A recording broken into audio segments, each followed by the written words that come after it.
The restaurant hummed, a gilded cage of soft light and hushed ambition. She, the titan of tech, sat alone. The weight of her empire pressed against her tailored silk. Familiar, heavy, constant. Her phone lay face down, a tiny rebellion. Tonight, she craved only the anonymity of the crowd, the fragile illusion of being just a woman, simply breathing. Across the room, Daniel, a single father shaped by late nights and far too early mornings, picked at a cheap pasta dish, his hands calloused, told the story of a life lived entirely for someone else. This meal wasn't luxury, it was a hard-won truce with exhaustion. Then, the world tilted, her breath caught, hitched. A desperate plea. Her hand flew to her throat, eyes wide. Terror tore through her carefully built composure like paper. Around her, polite confusion slowly curdled into panic.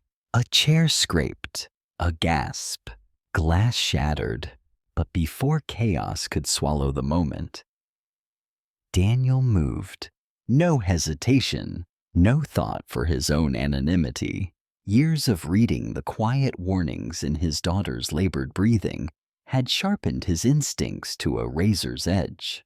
He crossed the room in seconds, his voice, low, firm, sliced through the rising hysteria. Move. He didn't ask, he didn't wait.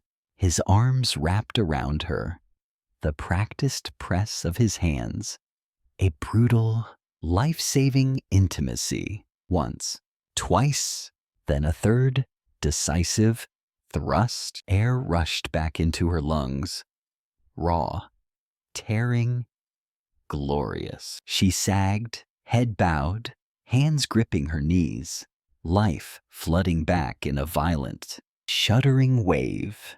When she finally looked up, her gaze locked with his, raw, unprotected, vulnerable in a way she almost never allowed. "Thank you," she whispered, her voice fragile, trembling. "You saved my life." He simply nodded, no flourish, no lingering. He retrieved his jacket, a quiet shield, paid his bill, and vanished into the indifferent city night, leaving behind a ripple of awe and one great, unanswered question. The next morning, the digital world exploded. Mystery man saves CEO, but she saw only the quiet dignity of his retreat, a profound absence of expectation. In a world that screamed for constant recognition, she found him, not with fanfare, with quiet resolve.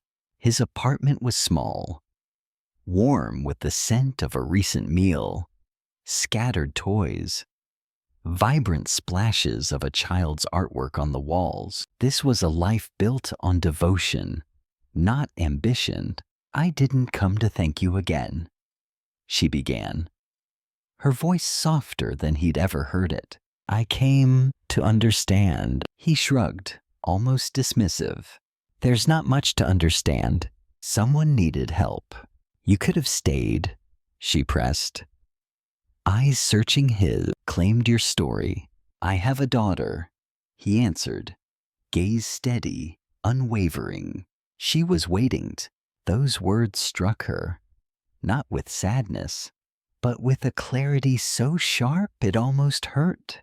All her meticulously constructed success suddenly felt thin, fleeting.